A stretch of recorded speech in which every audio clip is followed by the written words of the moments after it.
press Control to crouch. The Crouch Peak Podcast.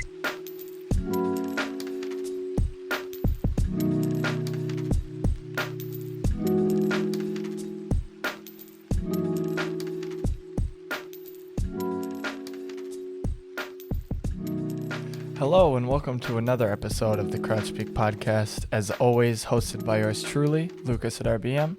Of course, that is where you can find me on Twitter, and also as always, we are a part of the Rushby Media Network.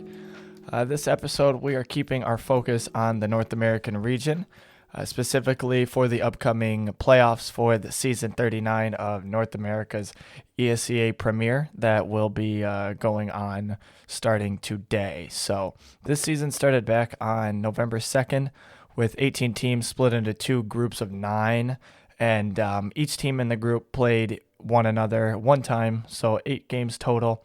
With the penultimate goal this season is obviously to qualify for the Pro League conference this time around. So season 16 of ESL Pro League, the conference. So that will happen in June of 2022. So the teams that qualify for that will actually compete for that season of Pro League, similarly to how Extra Salt had qualified for this upcoming season of Pro League by way of the first ever conference. So here we are now, and coincidentally, or maybe not, the 8 highest ranked teams coming into the season are actually the 8 to qualify for the playoffs. So we always appreciate accurate rankings. So yeah, guys, each team played in 8 games, did somewhat of basically a round robin session, and the dust is now settled, and each team, after finalizing those games, we have settled those playoff teams. So we are setting now in motion the final chapter of this season as we enter the playoffs, coming right around the corner. For those who have not seen the bracket, don't worry, I got you. So to start the top half of the bracket, we have Payne and RBG. Payne, a team that notably has shown a lot of promise inside of the top 30. Their performances being led by stars Safi, Safe, it's been pronounced quite a few different variations, and Big Uzera. We saw them at the major, of course. They played Renegades and Virtus Pro to the final round, just not able to squeak out those wins in the 30th round in either of the attempts. And then they get bounced by, I believe, Astralis. So short-lived major run, but nevertheless still offered some impressionable moments. This team confidently takes victories at ESEA levels of competitions. Right now, they're boasting a 61% win rate over the last 3 months.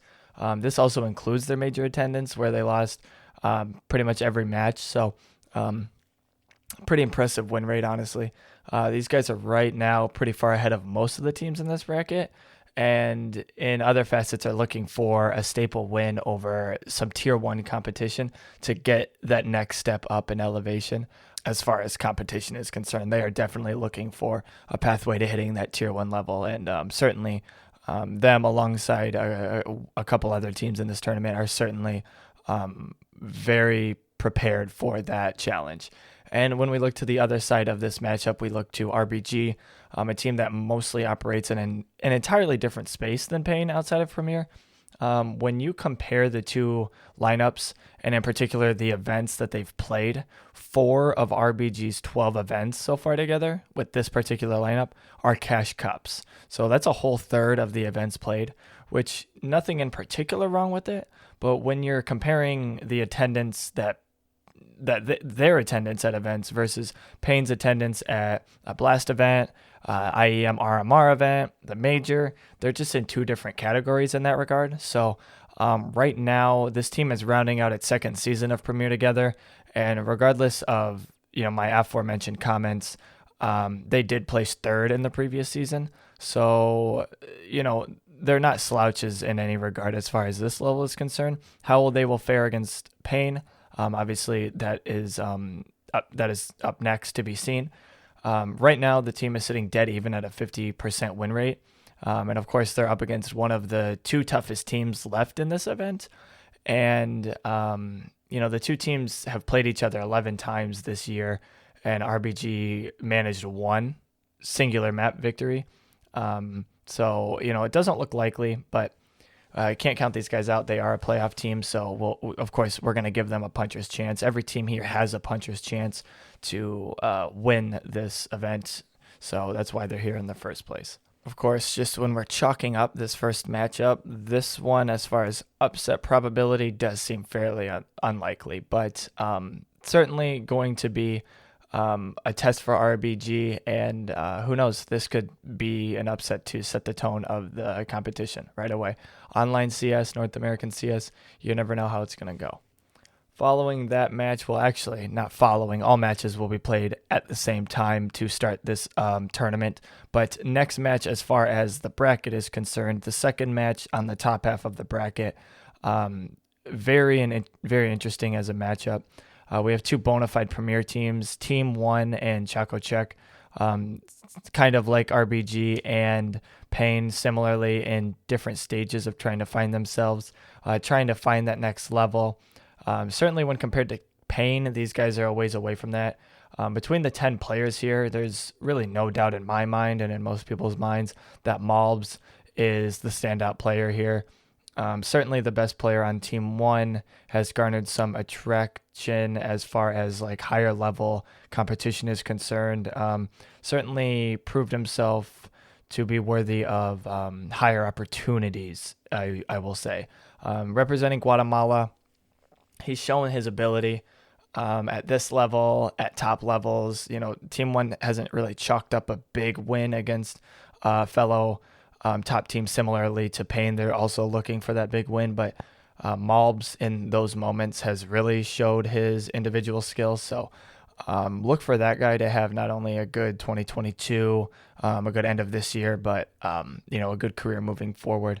And as mentioned, although they are in the earlier stages of that tier 1 development compared to Pain, they certainly have shown moments of dominance, at least across this level of competition. So as far as this matchup against ChocoCheck, you could definitely chalk them up as the favorites. I wouldn't call them heavy favorites. How heavy, that's certainly a tough measurement. Team 1 is certainly the more recognized brand and the more recognized lineup with more experience as a lineup, notably more experience as a lineup together. However, it is worth noting that ChocoCheck, they don't have slouches on their side either. They actually have a star that they lean on, and I don't know, for those who are unfamiliar with a player named Exotic, he's been operating in the online trenches of North American CS for some time now. Statistically, on paper, very exciting. He has shown very excitable moments throughout his career, some ups and downs as well. We haven't really seen any LAN experience as far as notability is concerned, but he's also a young talent, so maybe he doesn't carry the same momentum as Malbs, but he did complete the regular season as the 10th best player on the season, that being Exotic, which was actually 2 places higher than Team 1 star player. So they can certainly look to him as far as when they need to lean on that individual raw talent just to kind of get them through those certain rounds, those certain moments. Will it be enough to get over the hump against Team 1? That part is tough to tell. One thing worth noting, these two teams are mutually very comfortable on Mirage. So currently both on notable winning streaks. ChocoCheck on 6, Team 1 on 9. And it's pretty likely that we're going to see this map. All roads point to Mirage here. And I think whatever team ends up winning that map will be the heavy favorites to winning this series. I think once we look back on the series being over, the team that did manage to win Mirage will find it much easier to claim that second map. So moving forward beyond that, I would consider Team 1 to be the favorite in this series. But I don't think it's as clearly defined as the RGB Pain matchup. So flipping over to the second half of the bracket, this side is certainly much meatier than the top half. That's kind of why I made that comment about bracket placement does matter, certainly, as I'm sure most of you know.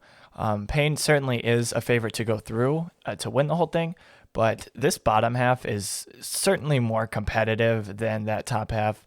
No slights against anyone, just kind of how it played out. It's just when you look at that bottom half of the bracket, it's just significantly more talent on that end. So this first matchup, as far as the second, half is concerned. We have Triumph versus Party Astronauts, both of which are currently on a 3-series win streak.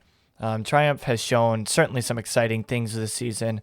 They finished second place in their group, actually, behind, once again, by CXEI, a player who has had notable... how should I say this? There is no denying CXEI's ability as a player. Absolutely one of the more excitable prospects at this level of North American Counter-Strike. There may be some growth necessary as a player, perhaps outside of the game, but inside of the game in the server, no denying this guy's productivity and ability. But yes, so this Triumph team, led in performance once again by CXEI. They've been as active as they can this month, playing in 20 maps over the last 2 weeks, and even scoring a tight best-of-3 win over Party Astronauts 2 weeks back in a Cash Cup. So, good stuff here. Viz was huge for Triumph in that victory. Some stars did not show up for Party Astronauts in that match, and that would include a pretty rarely quiet Opper and Ponalone. Very rarely has he not been performing for this Party Astronauts team while they've been on this pretty dominant run in this level of Counter-Strike. But recency bias would suggest that Triumph do have the tools to take another series over their NA contemporaries.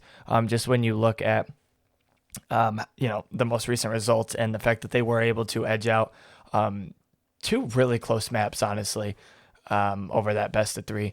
And when you look to the other side, Party Astronauts currently on a 3-series streak of their own, and they're looking to carry that streak forward, as you would expect both teams are. And they're looking to enact that revenge on Triumph. As previously mentioned, their top performer, their Opper, Ponalone, one of the more notable players on this team, he was silenced in that 3-map exchange for pretty much the entirety of it. So he's going to look to get his chance at Triumph once again later today. And it's going to really come down to him as a major X factor, I would assume, when it comes down to replicating that success. Beyond that, their current successes otherwise have been well documented. They're currently performing the last month at a better rate than they have overall as a unit. So over the last 30 days, they're performing at a 70% win rate, which is notably better than what they were performing at the days prior. So as a unit, so these two teams will certainly, when these two come to blows, there's going to be some fireworks. There's no doubt about it. And that last matchup, we saw Inferno, Overpass, and Nuke.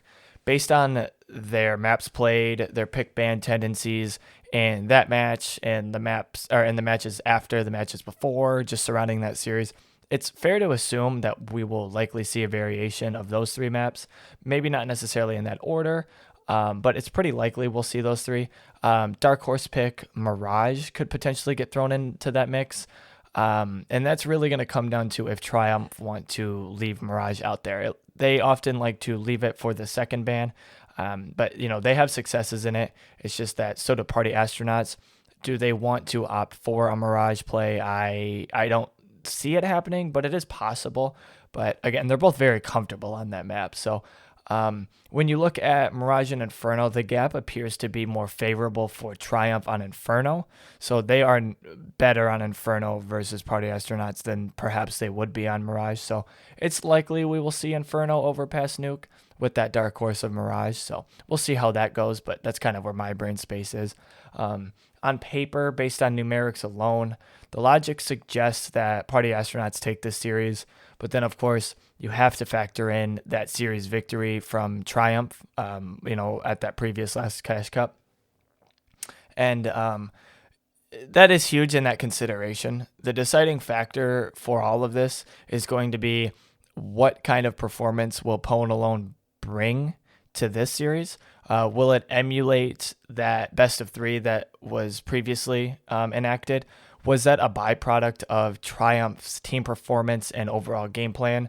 Or was he off individually? I think when that question gets answered, the answer that we receive will dictate the results of that series. If Ponalone comes out and he's actually firing on all cylinders, like we're used to, we will see Party Astronauts advance. If we don't see Ponalone perform and we see something similar to the previous matchup, we'll probably see an ending similar to the previous one, and Triumph could take this one 2-1 easily. Well, I shouldn't say easily, but easily in terms of my logic string. My logic string makes it easy for me to digest that could happen. So this first round matchup is going to answer a lot of open-ended questions. The last time they faced, like I said, went to round 30 on 2 maps. So this one will be an absolute banger. And the way that this one goes should definitely shake up that lower bracket when you consider the peaks that both of these teams have performed at. And then ending those first round matchups, BNB versus Extra Salt. This one should absolutely be fantastic, carrying pretty high expectations at a surface value, and it should definitely. Bad News Bearz and Extra Salt are both North American favorites, and their peaks have to offer a lot, honestly, as far as this scene is concerned and its competitive integrity. As of late, the two teams have operated down pretty separate trajectories, both of them seeing separate peaks, separate valleys. Extra Salt right now riding an extreme peak, currently on an 8 series win streak, and honestly they've been nearly unstoppable with an above 80% win rate since they brought in Floppy. So honestly, surging is an understatement. This team is in current form. They've made perhaps the strongest argument for Tier 1 readiness as far as North American Tier 2 is concerned. And with 4 of the 5 players operating in the top 10 on the season, they are absolutely prepared to end this year in an impressive fashion. Honestly, besides like Navi, which obviously they won the major and obviously they played at Tier 1 level, Extra Salt has probably had the best last 3 months. Honestly, closing this year out, I don't know if any team has had a more impressive final 3 months on this calendar year and CS season than Extra Salt. At a Tier 2 level, certainly nobody has done better than them. And winning this season and making it to the next conference would just be a stamp on such a fantastic year. So not only are they the clear favorites to win, this series, but win the bracket, honestly. And that's backed by their recent performance and the fact that they have claimed the heads of pain in back-to-back series during this 8 series win streak. And they are certainly well suited to do a third time should they meet in the finals. So surely this Extra Salt lineup is coming in as a definite favorite to take it all the way and make it to the ESL Pro League conference. And I don't really doubt anyone for considering them the clear favorites. They have just been unbelievable when you compare them to their peers. So, of course, this cannot happen until they successfully get through the likes of Bad News Bearz, a team that has certainly seen its peaks and valleys over the last 60 days. The end of November, was met with a 4-series win streak for them. But lately they've been pretty cold. They've gone 1-4 in the last 5 series that they've played in, and that includes 3 straight losses to Pain and a 3-map loss to ChocoCheck. So, I mean, these matches are between fellow ESEA Premier playoff teams, and they're 1-4 lately, so clearly not in form as we enter the playoffs. Not necessarily a good time for that, but this team undoubtedly has the talent and the ability to make it competitive, and they can take this series of against a favorite Extra Salt. There's no doubt about that. Similar to RBG, a little bit higher than a puncher's chance, I would say, although they are certainly the underdogs in this matchup.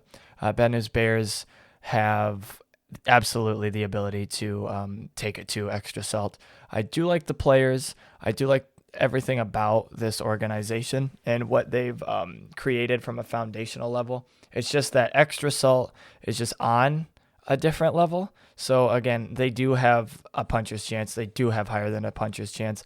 I don't want to rule these guys out. It's just incredibly tough to go out on a limb and size with these guys. So I would say lean towards Extra Salt to make it very far in this bracket. Going back to one of the first moments of this podcast, I made a comment about how the placing of this bracket is ever so important. And the reason why it is important is because, a team like Payne being on that top portion of the bracket, they're not going to see the Bad News Bears, the Party Astronauts, the Extra Salts, which that is just a byproduct of the standings. But another reason why this is important is because this bracket operates in a double elimination manner. So that second half is really going to create a lot of mischief as far as the lower bracket is concerned. Between Triumph, Party Astronauts, Bad News Bears, and Extra Salt, the team that makes it out of that little storm as far as the losers bracket is concerned, I would imagine are heavy favorites to make it out of the losers bracket and into that consolidation final. As long as we don't see like a major upset like Extra Salt or Payne fall to that lowers bracket. But whoever makes it out of that little four-way standoff down at that lowers bracket, they're really going to have an opportunity to make a serious run. Honestly, between the teams on paper, just the fact that the 8 best teams from this event are in fact there, by way of just accurate rankings, the right teams got here, and honestly the right players are here. It's a culmination to make a really, really good tournament to close this season. All of the top 10 performers throughout this previous season right here are all in the playoffs, and all but 2 of the top 15 are here. So needless to say, we do have the best talent in Tier 2 North American Counter-Strike here for the playoffs. I love being able to say that. I love the fact that you guys are going to be able to hear that. We all have an opportunity to see exactly what the NACS machine has for us as we close this year and as we turn ahead into 2022. So this platform is certainly going to give us something to be excited about. I know I'm excited about it. I'm excited about pretty much every single prospect that we have going for us. And that's coming right around the corner here. The competition starts today. So CS at this level has been honestly a treat, this Tier 2 level. The first ever ESL Pro League conference was absolutely awesome. And I look forward to this new model as far as ESEA and ESL is concerned. I'm excited to watch these playoffs, and I'm excited to watch Extra Salt and Payne and all of the other teams as they kind of claw their way up and try and tear down these 2 favorites en route to this 16th season of the ESL Pro League conference. So this will certainly be a pivotal moment for a lot of these players, not only for the sake of making it through this season, but perhaps being seen on a larger scale and playing with bigger opportunities in play. So that's excitable, certainly excitable. So when it's all said and done, no doubt about it, there can only be one. So if you're looking forward to some great NACS, be sure to be there, support the regrowing NACS scene as we move forward into the new year and look forward to hopefully rebuilding this bad boy and making NACS as good as it can be, better than what it should be, better than what it has been. So as always, guys, thank you so much for listening. Things are getting very hectic to end the calendar year and the 2021 season of CS. I am intending on multiple releases over the next few weeks, including this one and beyond. So please stay tuned for that. Stay subscribed to every social platform that you can to get every bit of the content possible. I appreciate your continued support as always. Thank you again for listening, and I will see you at the next episode. Press Control to crouch. The Crouch Peak Podcast.